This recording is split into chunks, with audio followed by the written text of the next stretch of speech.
Two little twin girls were accused of stealing a cupcake on a freezing winter morning. But when a stranger stopped to listen, he uncovered something far deeper than a misunderstanding: a sick mother, two brave children, and a moment of kindness that would change all their lives forever. Snow fell over Burlington, Vermont, like powdered sugar drifting from an invisible hand, soft, steady, and strangely gentle for a world that could be so sharp. The lake wind pushed the flakes sideways in thin silver lines, and the city moved slower, as if everyone agreed to lower their voices and keep their heads down. Across from a narrow bakery on King Street, Bennett Crow sat alone in a cafe booth by the window. He was 39, impeccably dressed, the kind of man people photographed without asking because his life looked expensive from a distance. His black wool coat was folded neatly beside him. His watch face was clean, his collar straight, his hands still. A coffee sat in front of him, untouched, the steam long gone, the surface flat and dark, like it had given up trying to be warm. His phone buzzed softly on the table. Board call, 4:30 p.m. Bennett flipped the screen face down without reading the rest. Bennett Crow built cities on paper before they ever rose from the ground. He founded Crow Harbor Developments and turned empty lots into glass towers, turned worn buildings into luxury addresses, turned impossible into approved, with a quiet confidence that made people follow him. He was known for clarity, precision, control. But control did not fill a house at night. It did not answer a teenager's silence. Not since the divorce. Not since his daughter Talia stopped replying. 16 years old now. Old enough to protect herself from disappointment. Old enough to remember every time he said later and meant it. Bennett stared out at the snow without really seeing it. Outside, the bakery windows glowed warm and amber against the white street. Parents hurried by with backpacks and coffee cups, shoulders hunched, breath puffing into the cold. A couple laughed as they nearly slipped on the sidewalk, catching each other by the elbows. Bennett watched it all the way a man watches life through thick glass, aware, untouched. He lifted his cup and took a sip. The coffee was bitter, flat, pointless. He set it down with a soft clink. Then the sound cut through the morning. A voice sharp and accusing, too loud for a day this quiet. "Hey, stop right there." Bennett's head lifted. The world snapped into focus. Across the street in front of Lock and Crumb Bakery, a small crowd began to gather, pulled together by the same instinct that made people slow down at accidents. And at the center of it were two very small figures in matching red knit hats. Bennett stood before he realized he had decided to move. The cafe door swung open behind him, letting warm air spill into the cold. Snow brushed his shoulders as he stepped onto the sidewalk and crossed the street with long, steady strides, the way he walked into boardrooms. But this was not a boardroom. This was a sidewalk, and the stakes were smaller and somehow heavier. In front of the bakery doors, two girls stood frozen in place. Twin girls. No more than 8 years old. Nearly identical, same dark eyes, same wind-reddened cheeks, same thin winter coats zipped all the way to their chins. The kind of coats that looked like they had lived through more winters than they were meant to. One girl clutched a small paper bag against her chest, like it was fragile and precious. The other held a wrinkled $5 bill in a mittened hand, fingers squeezed tight, as if the money might disappear if she loosened her grip. The bakery owner, Cassia Locke, stood with her arms crossed. Her voice was strained rather than cruel, tired rather than hateful. "I saw them," she said to the small crowd.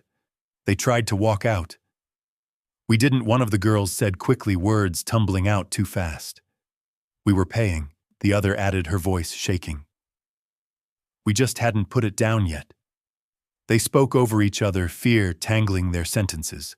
Not defiant, not rude, just confused. Snow gathered silently on their hats as they stood there, too small for the moment that had found them. Something inside Bennett shifted, sharp and sudden. It was not heroism. It was recognition. A memory flashed so hard it made his chest tighten. Talia at 6, standing at the edge of his desk with a crayon drawing held up like a gift asking him to look. He had been on a call. He had smiled without looking. He had said, "Just a minute." Minutes became hours. Hours became years. Bennett stepped forward, his voice calm but clear. "Let's slow down." The crowd turned. Cassia looked at him startled, as if she recognized the kind of man who didn't get interrupted. Bennett didn't raise his voice. He didn't accuse. He simply lowered himself and knelt in front of the girls, bringing his eyes level with theirs, so the world didn't feel so tall. "My name is Bennett," he said gently. "Tell me what happened." The twins looked at each other first. A glance passed between them, quick and practiced, like they had been solving problems together their whole lives. Then the girl with the money spoke again, forcing the words out carefully, as if language itself had betrayed her before. "We didn't steal," she said. "We were going to pay." She was holding the bag, and I was holding the money. "We just didn't put it down yet." The girl with the bag nodded so fast her hat bobbed. "It's for our mom," she whispered. Bennett didn't rush them. He let silence sit steady and kind. Up close, he noticed details most people missed. The way they stood shoulder to shoulder like their bodies were a wall. The way the bag girl kept it tucked under her arm like it was more valuable than warmth. The way the money girl's mitten trembled, but her chin stayed lifted, determined to be believed. Bennett looked up at Cassia, respectful but firm. "How much is in the bag?" Cassia's jaw tightened. "A single cupcake," she said. $3.75 with tax." Bennett reached into his coat, pulled out his wallet, and placed a bill on the bakery ledge beside the door. "I'll cover it," he said, "and I'd like us to end this here." Cassia's eyes flashed. "That's not the point." Bennett met her gaze without hostility. "Sometimes it is." The crowd began to thin as quickly as it formed interest, fading now that there was no public shaming left to enjoy. Bennett turned back to the girls. "Can I ask your names?" The bag girl swallowed hard. "Ivy," she whispered. The money girl answered with a little more force, as if she refused to be the one who disappeared. "June." Bennett nodded slowly, memorizing them. "Thank you," he said softly, "for telling me the truth." Both girls looked up at him, startled not by the sentence itself, but by the feeling behind it. Belief. No demand for proof. No lecture. Just belief. Bennett stood. He kept his hands visible, relaxed, careful not to crowd them. "You didn't do anything wrong?" he said. June swallowed hard. Ivy's eyes filled, but she didn't cry. Across the street, the cafe window reflected the three of them, two small figures and one tall man, standing between winter and something warmer. And Bennett Crow understood with a quiet certainty that this moment was not an interruption. It was an invitation. The cold bit harder once the crowd thinned, as if the weather had been waiting to reclaim the street. The bakery bell jingled softly when Cassia Locke stepped back inside her posture, stiff pride holding her upright, even as something like shame flickered across her face. Snow continued to drift down in patient silence. Ivy and June stayed on the sidewalk as if their boots had frozen to the concrete. Bennett could see it in their bodies the moment after fear, when a child is still bracing for the part where adults get louder again. He kept his voice steady and low, the way you speak when you do not want to startle a wounded animal or a guarded heart. "You are not in trouble," he said. June stared at the wrinkled bill in her mitten like it was a fragile thing she could not afford to lose. Ivy hugged the cupcake bag tighter, the paper crinkling softly under her arms. Bennett did not ask where they lived like he had any right to that information. He did not ask for their mother's name. He did not ask to see inside the bag. He simply offered a choice. "If you want," he said carefully, "you can tell me where you were going. If you do not want to, that is okay too."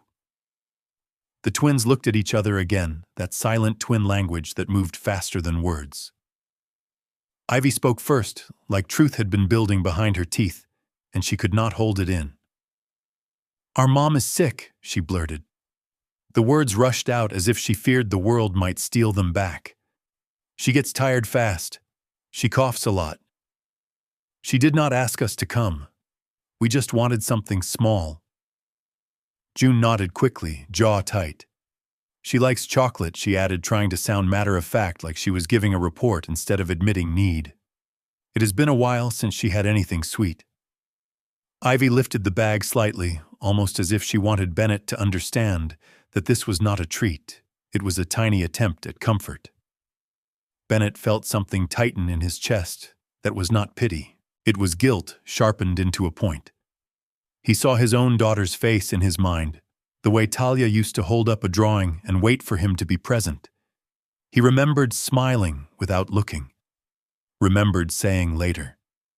Remembered how later never came back. Bennett forced himself to stay in the moment. He looked from Ivy to June, making his voice gentle but honest. "How old are you both?" "8." They said together perfectly in sync, then blinked as if surprised by their own sameness. Bennett nodded. "8 is a big age," he said softly. "It is also too young to have to carry heavy days." June's chin lifted stubbornly, a child trying to be a wall. "We can handle it." Bennett did not argue. He simply met her eyes. "I believe you," he said. "That does not mean you should have to." He glanced down the sidewalk in the direction they had come from. "Do you live close?" Ivy pointed down the road. "Green door," she said, then added quickly, "3rd floor." "The stairs are loud." Bennett exhaled slowly, thinking the way he always thought, carefully, in steps, in boundaries. "Here is what I will do," he said. "I will not walk beside you if you do not want that. I will walk behind you like you are supposed to do with strangers. I will keep distance. I will not ask to come inside. I will just make sure you get to your door safely." June studied him like she was searching for a trap. Why Bennett could have given an easy answer. He could have performed kindness like a speech. Instead, he chose truth that tasted like regret. "Because I heard you," he said, "and because I do not want to be the kind of person who hears a child's voice and keeps walking." The twins did not smile, but something in their shoulders loosened like a knot, finally letting go. Ivy whispered, "Okay." They turned and started toward home, stepping carefully across slick patches.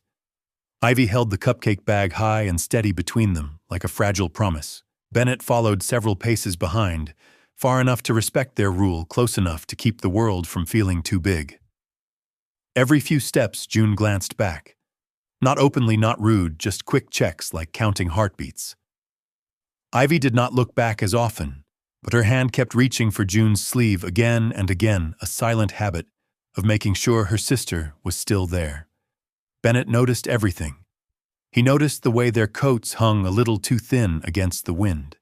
He noticed the way June's shoulders squared every time a car passed, like she was bracing for danger that might not even come. He noticed Ivy's careful steps, the way she avoided cracks and ice like she had learned to move through life without falling because falling cost too much.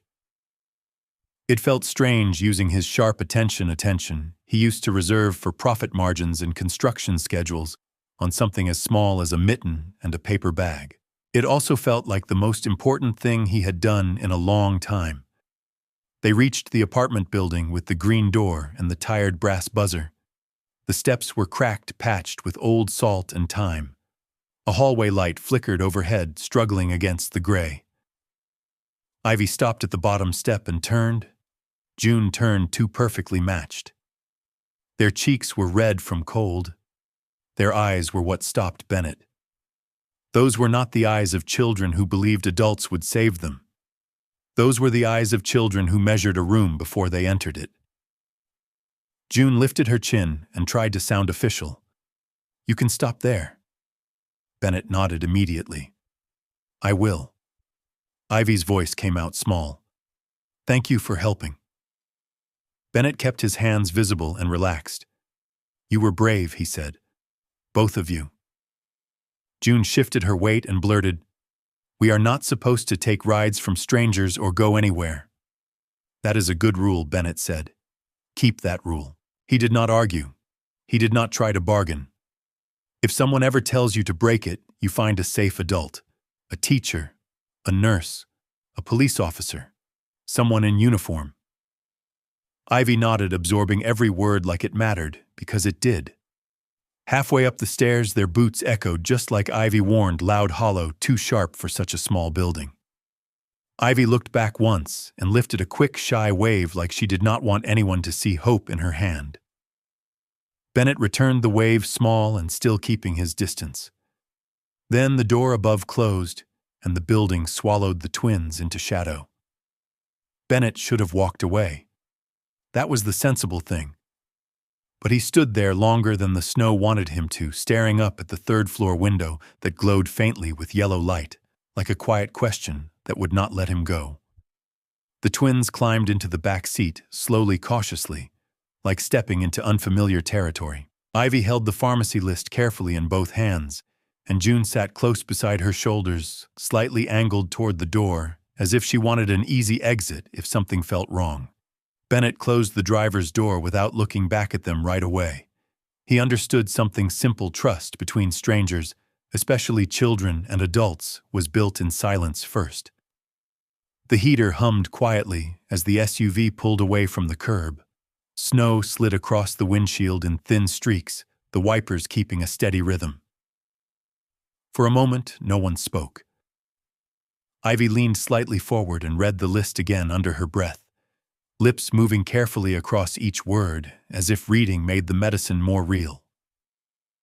June watched the passing buildings, eyes sharp and alert, memorizing turns and landmarks like she was mapping a route in case she ever had to come back alone. Bennett noticed everything without turning around. That was the skill he had spent decades perfecting, observing without making people feel watched. The pharmacy appeared ahead, its bright green cross glowing softly through the snowfall. Bennett pulled into a parking space near the entrance and turned off the engine. He did not move to get out. He did exactly what he promised. June opened the door first, her mitten gripping the handle.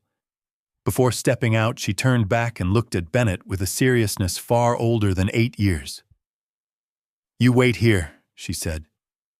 "I will," Bennett replied simply. Ivy followed her sister, clutching the folded paper with the prescription name written carefully in pencil.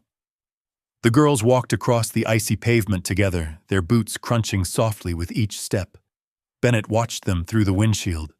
He saw Ivy stop once to check the note again. He saw June reach for the door handle of the pharmacy, pause for half a second, then straighten her shoulders and pull the door open, like someone preparing for a negotiation. Minutes passed slowly inside the warm car. Snow gathered on the hood. Bennett's phone vibrated twice on the console, emails, calls, reminders of a life that usually demanded his attention every minute of the day. He ignored it. For the first time in years, the urgency of those messages felt small compared to the quiet responsibility waiting on the other side of the glass. When the pharmacy door opened again, the twins stepped back into the cold. Ivy held a small brown paper medicine bag against her chest.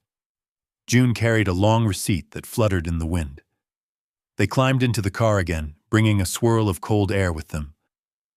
Ivy spoke first, her voice low. "It cost more," June added, trying to sound casual.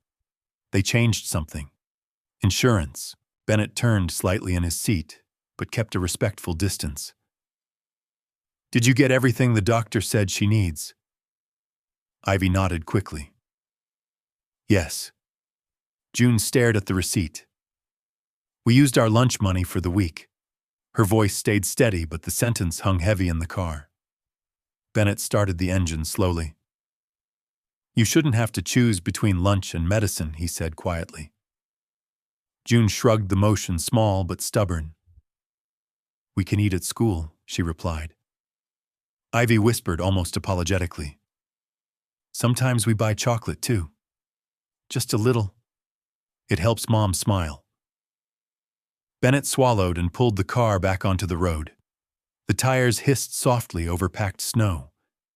When they reached the corner near the Green Door apartment building, Ivy spoke again. You can stop here. Bennett parked.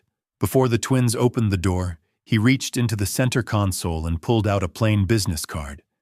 There was no gold lettering, no title under his name. Just a number. "This is my phone number," he said. "If your mom gets worse, if you feel scared, if you need help, you can call me. Or give it to a teacher or neighbor and ask them to call." June examined the card carefully, as if testing whether it was real. "Why are you helping us?" she asked. Bennett did not look away. Because someone should. The twins stepped out of the car, snow drifting between them and the quiet street. They ran toward the green door, their boots slipping slightly on the icy steps. Neither girl looked back. Bennett stayed where he was until the door closed behind them and the hallway light flickered on above the entrance. Only then did he drive away. His house greeted him with the same silence it always did. Lights came on automatically as he walked inside, warm and soft against the polished floors. The rooms were large and beautifully arranged, but every sound echoed slightly too long. In the kitchen, Elowen Pike looked up from wiping the counter. She had worked in the house long enough to read small changes in Bennett's posture. "You missed your call," she said gently. "I know," Bennett replied. She studied him for a moment. "Something happened today." Bennett opened the refrigerator, stared inside without seeing anything, and closed it again. He leaned against the counter and exhaled slowly. "I met 2 kids," he said. "Twin girls, 8 years old." Elowen nodded quietly. "And you helped them." Bennett ran a hand through his hair. "I tried." He paused before adding something he rarely admitted. "I can't stop thinking about them." Elowen's voice softened. "Do you think they're safe?" Bennett hesitated, remembering the thin coats, the wrinkled bill, the way June had memorized the road. "Not the way children should be," he said. That night, the house became quiet again. Too quiet. Bennett stood in his office, staring out at the snow-covered yard, the trees bending slightly under the weight of winter. His phone rested in his hand for a long time before he finally dialed his assistant. "I need you to look something up for me," he said. "It has to be legal and discreet." A short pause came from the other end. What name? Bennett looked out into the falling snow and remembered 2 small red hats disappearing through a green door. "Ivy Rain," he said. "And June Rain." The next morning arrived wrapped in pale winter light. Snow still covered the streets of Burlington, but the storm had softened, leaving the world quiet and still. Bennett Crow stood outside the apartment building with the green door, a paper grocery bag balanced carefully in his hand. Inside were simple things, fresh bread soup that only needed warming oranges and a small carton of milk. Nothing dramatic. Nothing that would make a struggling parent feel like charity had arrived to embarrass them. Bennett knocked once. The hallway remained silent. He waited, giving the apartment time to wake him. Then he knocked again, slightly louder. A small shuffling sound came from inside. The door opened just a few inches, and 2 familiar eyes appeared in the narrow gap. Ivy recognized him instantly. Her red knit hat had been replaced with a gray one today, but the expression was the same mixture of caution and curiosity. "You came back," she said quietly. Bennett nodded, careful to stay a step away from the doorway. "I said I would help if you needed it," he replied. "I brought some things. I can leave them here." June appeared behind her sister, arms crossed like a tiny guard standing watch. Her eyes scanned Bennett carefully, not hostile, just careful. "Mom is resting," Ivy said softly. "She gets tired." Bennett lifted the grocery bag slightly. "Then I will be quick." For a moment, the twins looked at each other, holding that silent twin conversation again. Finally, June stepped aside and opened the door wider. The apartment was small but clean, the kind of place where every object had a purpose. A space heater hummed near the couch, pushing warm air through the room. A few blankets were folded neatly on a chair. The faint smell of medicine lingered in the air. On the couch sat their mother, Maris Rain, wrapped in a pale blue blanket. Her posture was straight, even though fatigue showed in the shadows under her eyes. She looked up as Bennett stepped inside, and instinctively the twins moved closer to her sides. Maris studied Bennett carefully, not unfriendly but alert. "You're the man from yesterday," she said. "Bennett Crow." Bennett nodded once. "Yes." Ivy spoke quickly. "He helped us at the bakery." June added bluntly, "He believed us." Maris looked at the grocery bag on the counter, and then back at Bennett. Pride flickered across her face like a warning light. "You didn't have to bring anything." Bennett set the bag down gently. "I know," he said, "but sometimes help is easier to accept when it's just groceries." Maris hesitated, then gave a tired smile that lasted only a second. "That's true." Bennett did not sit. He stayed standing near the door, giving her the space to decide how much of his presence she wanted. "Your daughters told me you've been sick," he said calmly.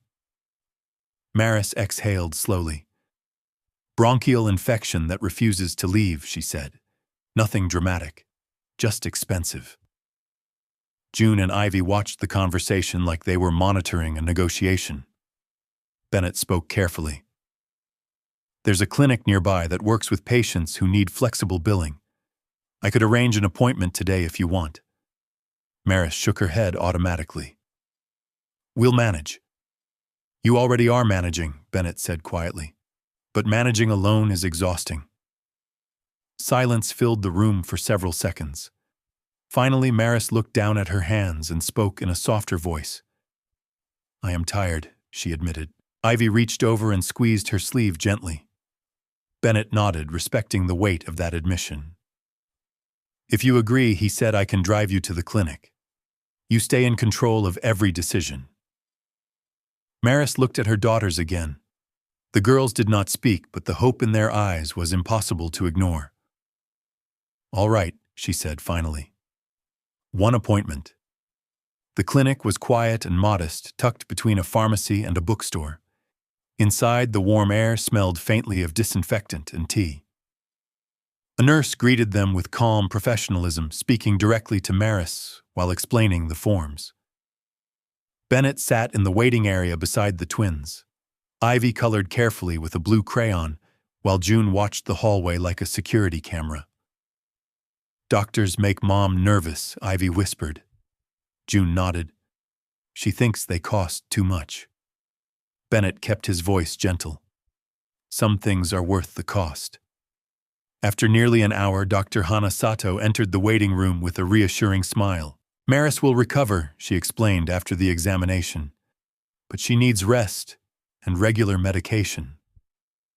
Ivy's shoulders relaxed slightly. June asked the question no adult had yet asked. "How long?" Dr. Sato answered honestly. "A few weeks if she takes care of herself." But there was one complication. Maris would need overnight observation at the clinic to stabilize her breathing. The nurse explained it gently, but the words still landed heavily. The twins looked at each other again. They understood the problem instantly. They could not stay in the clinic overnight alone. Bennett stepped forward carefully, making sure Maris heard every word clearly. "If it helps," he said, "the girls can stay at my house tonight. My house manager will be there with them the entire time." Maris studied his face for a long moment. "Just one night," she said. Bennett nodded. "Just one night." The drive to Bennett's house was quiet. Snow drifted across the road like pale dust. Ivy and June sat together in the back seat, their coats folded neatly in their laps. When the tall gates opened and the large house appeared beyond the trees, Ivy leaned forward slightly. "It's big," she whispered. Bennett gave a small shrug. "It's mostly empty." Inside the house, Elowen Pike greeted them warmly and crouched to their level. "Welcome," she said. "I've made a room ready." She showed them a comfortable guest room with soft blankets and a small lamp glowing beside the bed. "You can sleep here together," Elowen said gently. Ivy nodded quickly. June inspected the room carefully before giving her approval. Later that night, as the house settled into silence, Bennett stood in the hallway outside their door. Ivy and June were whispering softly inside their voices, small but calm. For the first time in years, Bennett realized something important. The house no longer sounded empty. Morning arrived slowly over Burlington, the winter light spilling through the tall kitchen windows of Bennett Crow's house. Snow still rested on the trees outside, soft and untouched, and the quiet inside the house felt different now. It no longer echoed. It breathed. Ivy and June were already awake, sitting side by side at the kitchen counter, while Elowen Pike prepared toast. Ivy swung her legs gently under the stool, studying the bowl of cereal in front of her, like it was a science experiment. June watched the toaster carefully, as if she didn't fully trust the machine yet. Bennett entered the kitchen wearing a simple sweater instead of the tailored suits he usually wore to meetings. "Good morning," he said. "Good morning," the twins answered together. Elowen slid 2 plates across the counter. "Breakfast first," she said warmly, "then school." June looked up immediately. "School," Bennett nodded. "Your mom said it's important to keep your routine." "I agree with her," Ivy smiled faintly. "Mom always says normal days help people get strong." Bennett felt something shift inside him hearing that sentence. Maris Rain might be exhausted, but she had raised her daughters with strength. The morning moved calmly, coats, zipped backpacks, checked shoes, tied twice to be safe. But just as Bennett reached for his car keys, his phone vibrated on the counter. A new email notification flashed across the screen. He read it once, then again. His expression stayed calm, but something behind his eyes hardened. It was an official notice. Cassia Locke, the bakery owner, had filed a formal complaint regarding the incident. Bennett slipped the phone into his coat pocket without saying anything. The twins were watching him. Children noticed changes adults tried to hide. "Is something wrong?" June asked quietly. Bennett knelt beside her chair so their eyes were level. "No," he said calmly. "Just paperwork." Adults sometimes need extra time to admit when they're mistaken. June studied his face for a moment, then nodded slowly. "Okay." Ivy reached for her backpack. "We should go." The courthouse in Burlington stood like an old brick monument to quiet decisions. Tall windows reflected the gray winter sky, and wide stone steps led to the entrance where people came and went in steady rhythm. Bennett walked beside Ivy and June as they climbed those steps. Ivy's hand curled lightly around the sleeve of his coat. June kept her hands tucked firmly in her pockets, shoulders straight.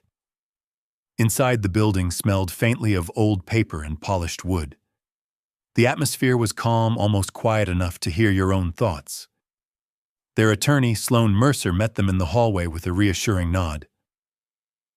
"Everything will be simple," she said. "You won't have to speak." Ivy looked relieved immediately. June tried to look like she already knew that.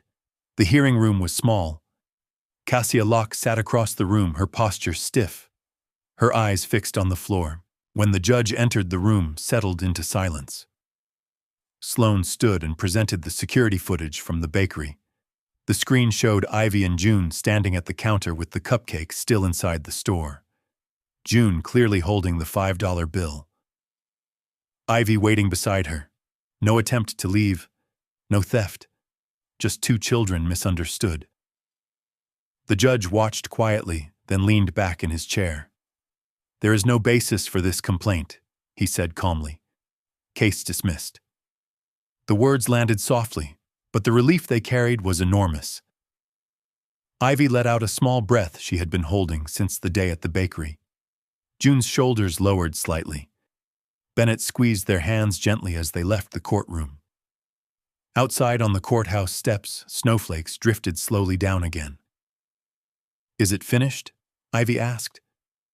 "Yes," Bennett replied. "It's finished." June looked up at him thoughtfully. "You believed us before the video." Bennett nodded. "Because you told the truth." 2 days later, Maris Rain returned to Bennett's house after being discharged from the clinic. Her steps were slower than before, but her breathing was stronger. Ivy spotted her from the window and ran to the door immediately. "Mom," she cried, wrapping her arms around Maris carefully. June followed a moment later, leaning her head against her mother's shoulder. Maris held both girls close, her eyes closing briefly in relief. "You both look taller already," she joked weakly. Bennett stood nearby, giving them space. After a few minutes, Maris turned toward him. "Thank you," she said quietly. Bennett shook his head. "You don't owe me anything." Maris smiled faintly. "Maybe not, but gratitude isn't the same as debt." Later that evening, Maris and Bennett spoke alone in the kitchen while the twins colored at the dining table. "I need time to recover properly," Maris admitted. "The doctor was clear about that." Bennett nodded. "Then we plan for that time." He explained the arrangement carefully, temporary guardianship, while she regained strength. The girls would stay at the house during school weeks. Maris could visit whenever she wanted. Everything would be documented legally, so no one lost control over their lives. Maris listened closely. When he finished, she nodded slowly. "This helps them," she said, "and it helps me breathe again." In the living room, Ivy and June waited anxiously as their mother joined them again. Maris knelt in front of them and took their hands. "You'll stay here for a little while," she explained gently, "until I get stronger." Ivy's eyes filled with tears, but she nodded bravely. June looked from her mother to Bennett and back again. "We can do that," she said firmly. "We take care of each other." Maris smiled with quiet pride. That night, the house settled into a new rhythm. The twins fell asleep quickly in their room, their quiet whispers drifting through the hallway. Bennett stood outside their door for a moment, listening to the soft sound of two sisters talking in the dark. For the first time in years, his house did not feel empty. Life inside Bennett Crow's house began to settle into a rhythm that none of them had planned, but all of them slowly learned to trust. The mornings were the easiest place to see it.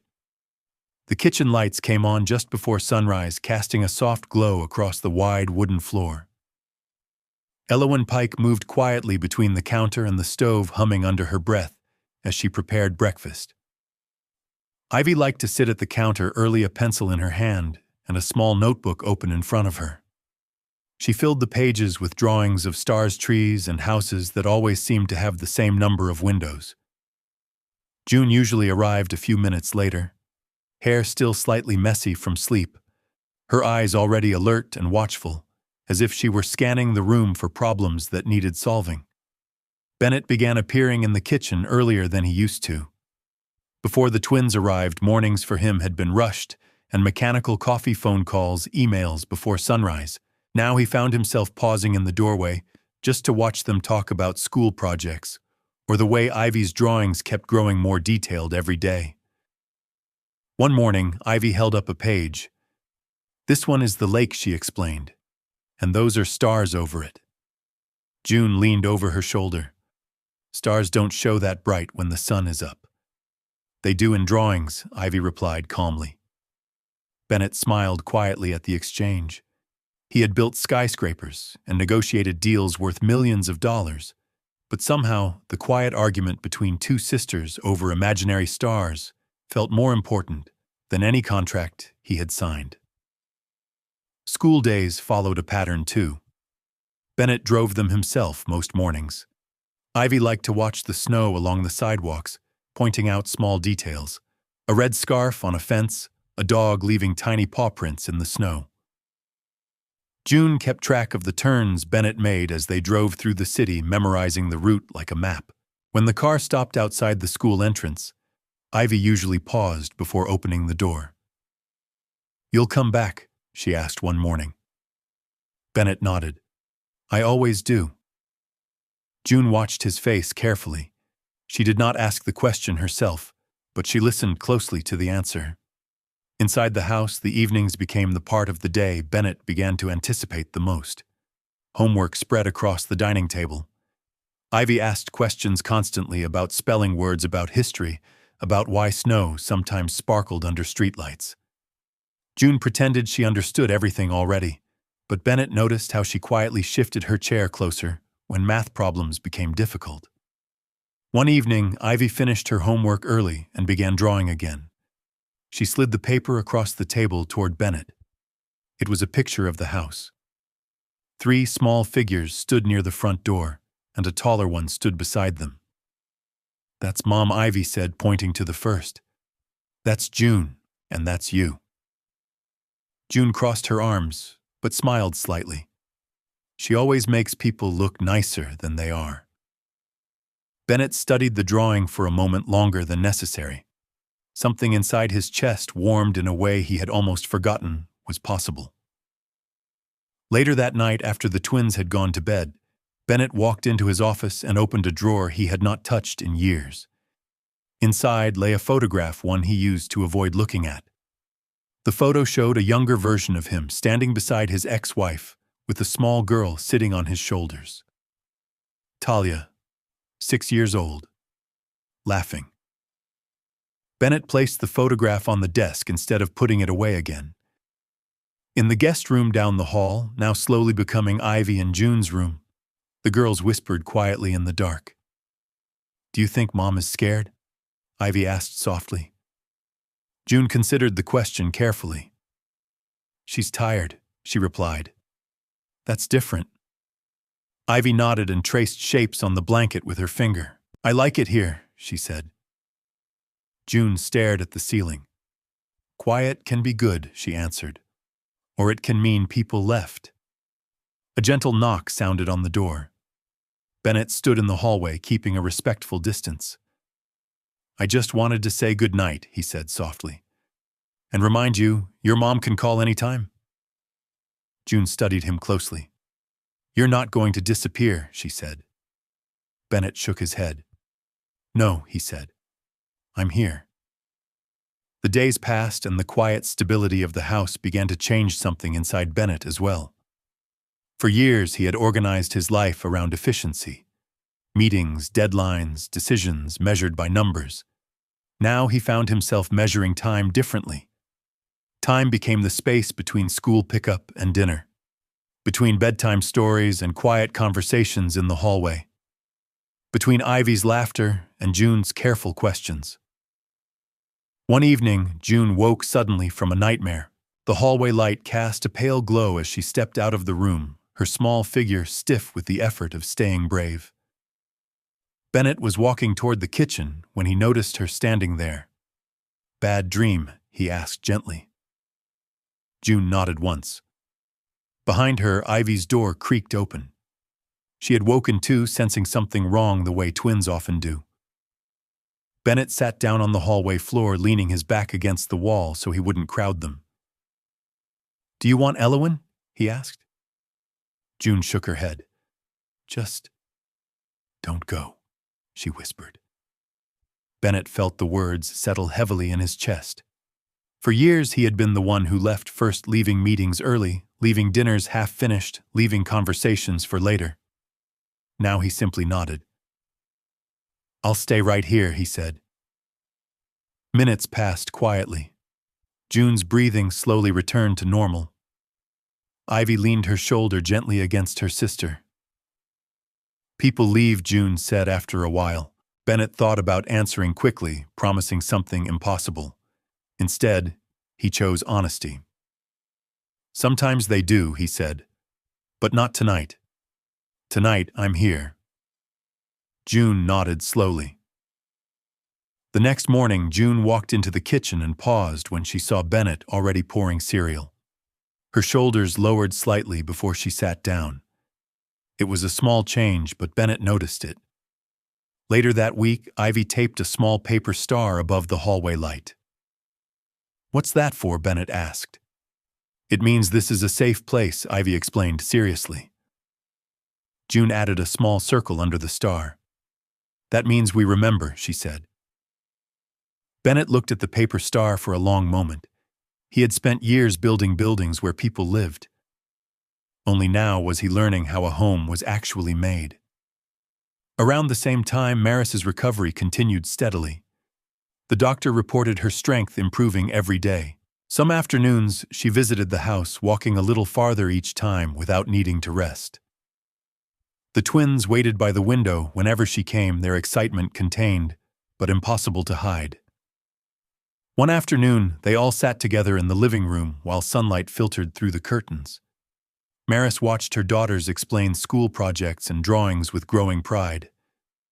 "You're both growing," she said softly. June nodded.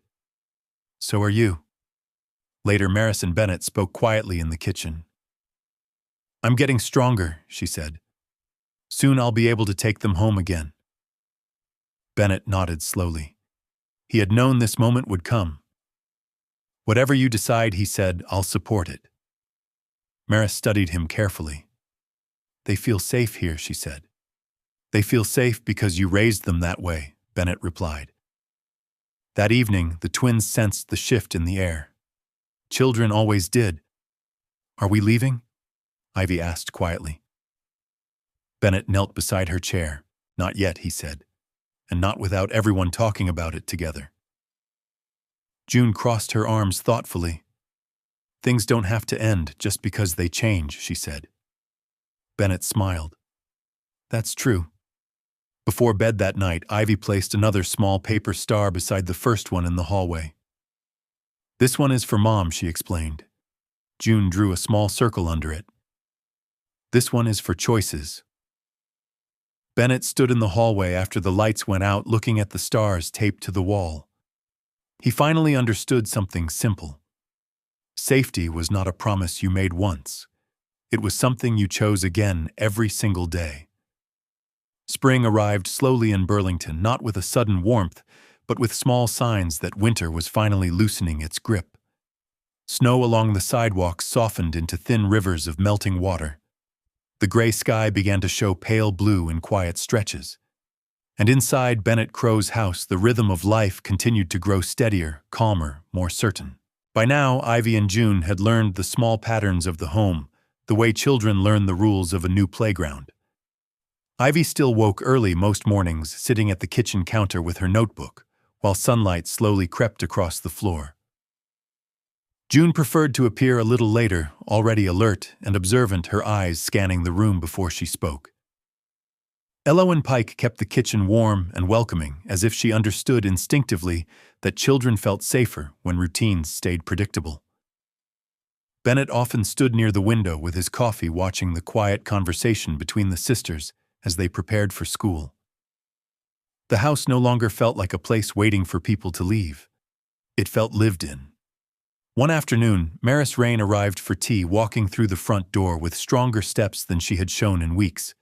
The twins noticed immediately.